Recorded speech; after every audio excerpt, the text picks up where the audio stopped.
নমস্কার বন্ধুরা, সবাই কেমন আছো? আশা করি সবাই ভালো আছো। আমিও খুব ভালো আছি। এসো আমার রান্নাঘরের নতুন পুরনো সমস্ত বন্ধুদের স্বাগত জানিয়ে আজকে আমার এই নতুন রেসিপির সাথে। গরম যেভাবে পড়েছে আমরা তো ওষ্ঠাগত, আর এই গরমে সব থেকে প্রথমেই আমাদের দুটো জিনিসের নাম মাথায় আসে, সেটা হলো আইসক্রিম আর শরবত। তাই আজ আমি তোমাদের সাথে নিয়ে এসেছি দুর্দান্ত স্বাদের ম্যাঙ্গো আইসক্রিম। অবশ্যই দেখতে থাকো ভিডিওটা শেষ পর্যন্ত। দেখো দুর্দান্ত স্বাদের একদম দোকানের মতো পারফেক্টভাবে এই আইসক্রিম আমি কিভাবে তৈরি করছি। বাজারে কিন্তু অ্যাভেলেবেল এখন আম, তাই তোমরা কিন্তু খুব সহজেই এই ম্যাঙ্গো আইসক্রিমটা বাড়িতে তৈরি করে নিতে পারো। সামান্য কিছু উপকরণ লাগে এখানে। প্রথমেই দেখো, আইসক্রিম তৈরির জন্য যেটা প্রধান উপকরণ, দুধ। এখানে আমি 1.5 লিটারের মতো দুধ নিয়ে নিচ্ছি। এই দুধটা কিন্তু আমার যেহেতু বাড়ির দুধ, এটা কিন্তু ফুল ফ্যাটযুক্ত দুধ। তোমরা যদি দোকান থেকে কেনো তাহলে কিন্তু ওই প্যাকেটের গায়ে ফুল ফ্যাট এই কথাটা দেখে নিও, কারণ আইসক্রিম যেহেতু তৈরি করবে তাই একটু ফুল ফ্যাট দুধ নেওয়ার চেষ্টা করবে, না হলে কিন্তু খেতে খুব একটা ভালো লাগে না।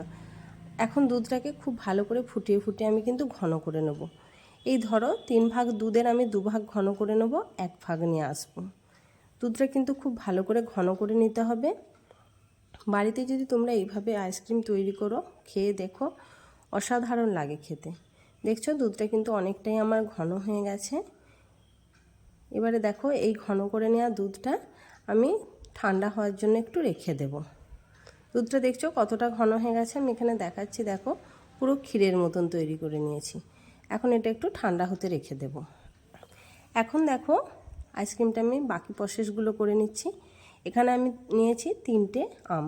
আমি এখানে ন্যাকড়া আম নিয়েছি, যেহেতু ন্যাকড়া আম স্বাদ এবং গন্ধে অতুলনীয়, তাই এটা নিয়েছি। তোমরা যে কোনো আম দিয়ে করতে পারো, কোনো অসুবিধা নেই। আমের দেখো খোসা ছাড়িয়ে নিয়েছি, ভালো করে টুকরো করে নিয়েছি। এখন এই টুকরো করে নেওয়া আমকে আমি এই মিক্সিং জারের মধ্যে ঢেলে নেব।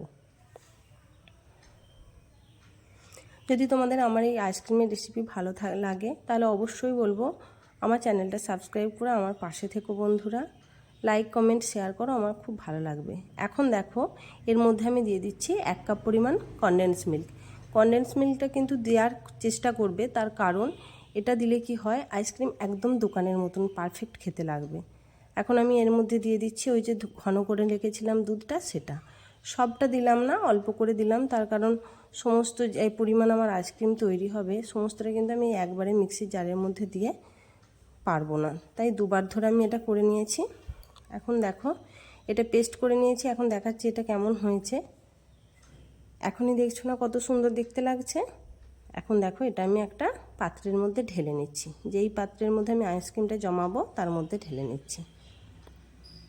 এখন অর্ধেকটা ঢেলে নিলাম, বাকি সমস্ত যে আমার আছে বাকি দুধের অংশটা, সেটাও আমি ভালো করে এখন পেস্ট করে নেব।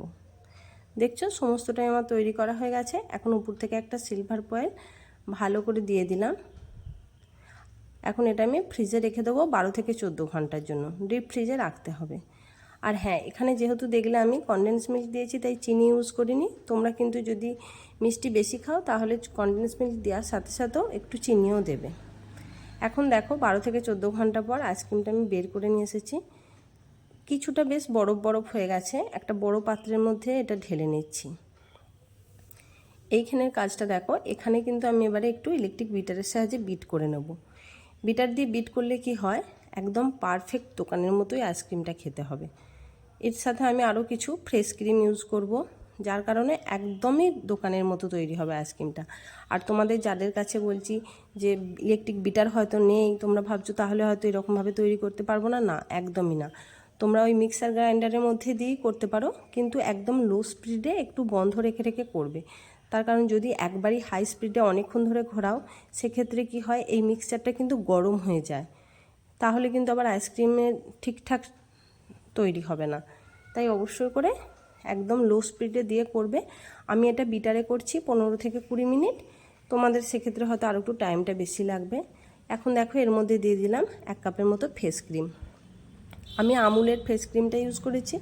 তোমরা যে কোনো ব্র্যান্ডের ফেস ক্রিম তোমাদের মার্কেটে পাওয়া যায় সেটাই ইউজ করতে পারো, কোনো অসুবিধা হবে না। কিন্তু ফেস ক্রিমের প্যাকেট খোলার সাথে সাথে দেখবে একটা দুধের মতন অংশ থাকে, সেই দুধের মতো অংশটা দেবে না, শুধুমাত্র শক্ত অংশটা দেবে।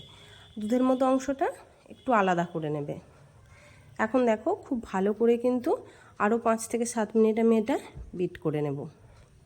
এই ঠিকঠাকভাবে বিট করার কারণে কিন্তু আমি যে পরিমাণ নিয়েছিলাম আইসক্রিমটা সেটা কিন্তু একটু ফেঁপে দেখবে একটু বেশি ডবল না হলেও কিছুটা অংশে কিন্তু বেড়ে যায়। আমি তোমাদের দেখাবো যখন এটা আমি যে পাত্রের মধ্যে জমাবো, দেখবে তোমরা দেখলেই বুঝতে পারবে যে হ্যাঁ এটা অনেকটা অংশেই কিন্তু বেড়ে যায়। দেখো আমার বিট করা হয়ে গেছে। এখন এটা আমি একদম ফাইনাল আইসক্রিম জমাতে দিয়ে দেব। একই পাত্রের মধ্যে ঢেলে নিচ্ছি, দেখছো? আর দেখো এখন কিছুটা এক্সট্রা হয়ে গেছে। এখন এটাকে একটা অন্য ছোট টিফিন বক্সের মধ্যে দিয়ে দিলাম। উপর থেকে ভালো করে সিলভার পেপার দিয়ে দিলাম। এখন এটা আমি ফ্রিজে জমতে দেব। ফিরে আসছি পুরো একটা দিন জমতে দেওয়ার পর, তারপর তোমাদের কাছে ফিরে আসবো, দেখাচ্ছি।